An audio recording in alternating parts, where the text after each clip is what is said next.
사회생활을 하다 보면 내 감정을 요동치게 하는 사람들이 있죠. 상대방의 표정이나 말투를 듣다 보면 어떤 때는 내 마음에 꽂히곤 합니다. 밤새도록 생각나기도 하죠. 감정적으로 내가 반응하기도 애매하고, 그렇다고 그냥 넘어가자니 계속 생각나고, 저도 예민한 편이라서 그 사람이 했던 말, 했던 행동, 표정을 계속 떠올리면서 밤새 잠을 못 들었던 적이 굉장히 많았거든요. 오늘은 저의 예민함을 해결하기 위해 심리 상담을 30번 이상 받았던 저의 사례와 20년차 상담 선생님으로부터 배웠던 예민한 성격을 잘 관리하기 위한 핵심 3가지 노하우를 여러분들께 소개하겠습니다.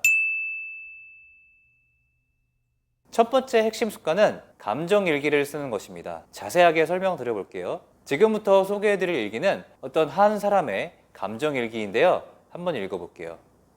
맑음, 옥문을 나왔다. 조카와 아들과 함께 오랫동안 앉아 얘기를 나눴다. 더해지는 슬픈 마음을 이길 길이 없다. 달려나가 가슴을 치고 뛰며 슬퍼하니 하늘의 해조차 캄캄해 보였다. 가슴이 찢어지는 비통함을 어찌 말로 다할 수 있으랴. 오직 어서 죽기만을 기다릴 뿐이다. 간담이 타고 찢어진 듯하다. 천지가 어둡고 밝은 해조차 빛이 바랬구나. 슬프다 내 아들아. 나를 버리고 어디 간 것이냐.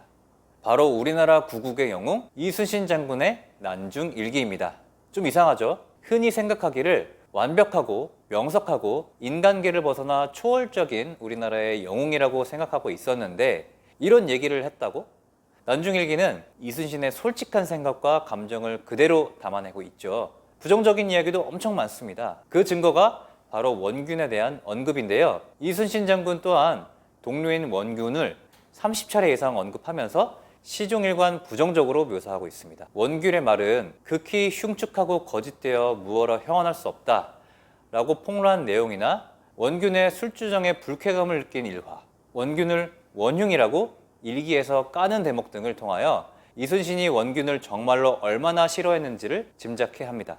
이 감정일기를 쓰는 이유는 바로 내 감정을 객관적으로 바라볼 수 있다는 거죠. 우리가 예민한 생각들을 하고 좋지 않은 감정들을 글로 내려놓는 순간 객관적으로 상황을 해석할 수 있는 힘이 생긴다는 거죠. 쉽게 말해 머리에 있는 걱정거리, 짜증거리를 똑 떼내서 글자에 부담을 넘길 수 있는 원리입니다. 하버드대, 스탠퍼드대를 졸업하고 초인류 기업 인텔을 거쳐서 백악관에서 일한 하버드 6가지 성공 습관의 저자 황정휘 작가님의 책에서 감정일기를 쓰며 내가 감정에 올라온 그 신호, 그 트리거를 관찰하라고 합니다. 그 트리거를 자세하게 관찰해 보면 보통은 비슷한 패턴으로 우리가 감정이 생긴다고 얘기를 하죠. 그래서 그 감정에 조종당하지 않기 위해 계속 그 버튼을 찾는 연습을 하라는 겁니다. 이 버튼은 우리의 삶 곳곳에 있는데요. 개인적으로 하는 일부터 우리가 마주치고 교류하는 인간관계에서까지 많은 버튼들이 존재한다고 합니다. 저도 그래서 감정일기를 꾸준히 썼고 이런 식으로 썼습니다.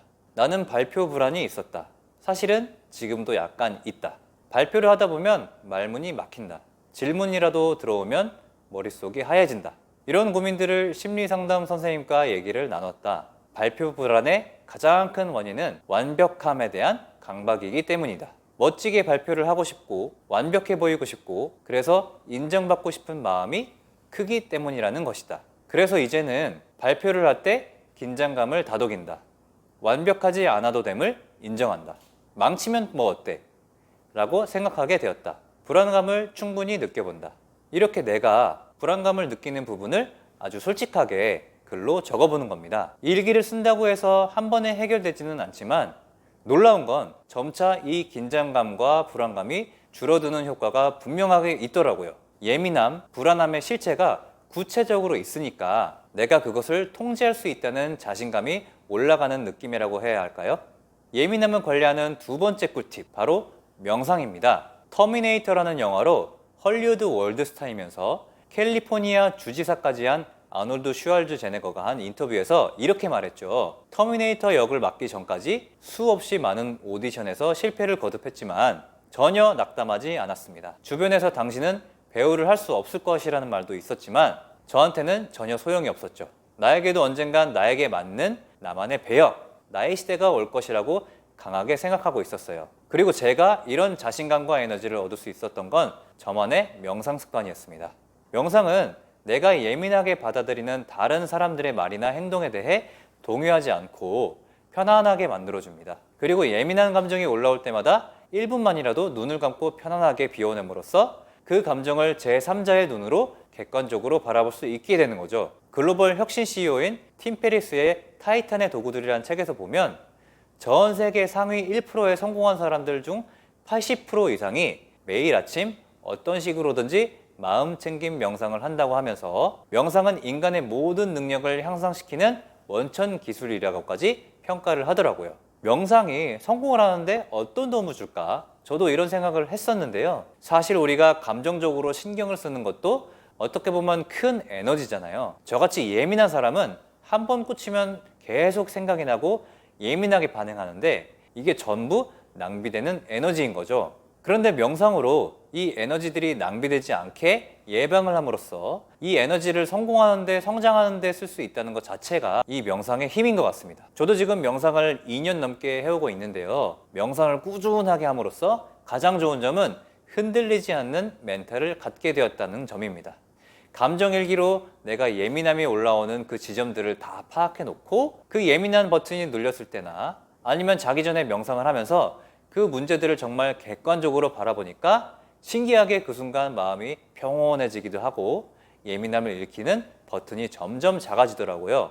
셋째, 위 두 가지 행동을 루틴으로 만드는 것입니다. 아무리 좋은 행동이라도 우리가 실천하지 않으면 아무런 소용이 없다는 것은 누구나 다 아는 사실일 겁니다. 미국의 유명한 철학자 윌리엄 제임스는 같은 생각을 여러 번 반복하면 습관으로 굳어버린다. 성격도 생각하는 방향으로 바뀐다. 그러니 생각을 원하는 방향으로 바꾸고 그 상태를 당당히 유지해 새로운 습관을 들여라 라고 일찍이 말했죠. 우리가 몸매를 멋지게 만들기 위해 살을 뺀다던가 근육을 만들기 위해 웨이트를 할 때 하루 운동을 해서 만들 수 없는 것처럼 이 감정이라는 것도 근육이 있어서 한 번에 해결되지는 않거든요. 이미 우리의 감정이나 생각, 사고방식도 습관화, 패턴화가 되어 있기 때문에 이 관성을 역행하려면 반복적인 연습을 해야 됩니다. 예를 들어 일을 할 때 특정인 A라는 사람의 행동을 유독 내가 예민하게 받아들이고 있다 라고 했을 때 일단 감정일기로 나는 다른 사람이 이런 행동을 할 때마다 예민하게 받아들이는구나 이렇게 우선 알아차리고 여기에 그 행동이 도를 넘은 행동이다 라는 생각이 들면 문제를 해결해야 되는 쪽으로 생각을 해야 되는 부분이고 그 행동에 내가 오해했거나 내가 예민하게 받아들이고 있다는 거라면 감정일기와 명상을 꾸준히 해 나감으로써 예민함을 관리하는 방법이 있습니다.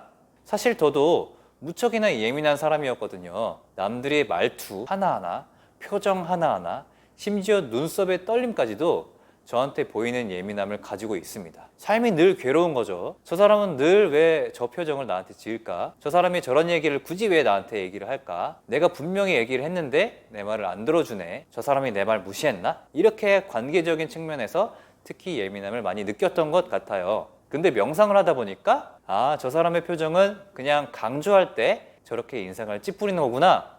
저 사람은 아무런 생각 없이 저런 얘기를 그냥 툭툭 하는 사람이구나. 저 사람은 내 얘기를 안 듣는 게 아니라 그냥 까먹은 거구나. 이 모든 게 그냥 상당 부분 나의 예민한 반응이라는 것을 깨달았을 때 바로 일상생활에서 편안한 마음을 가질 수 있었답니다.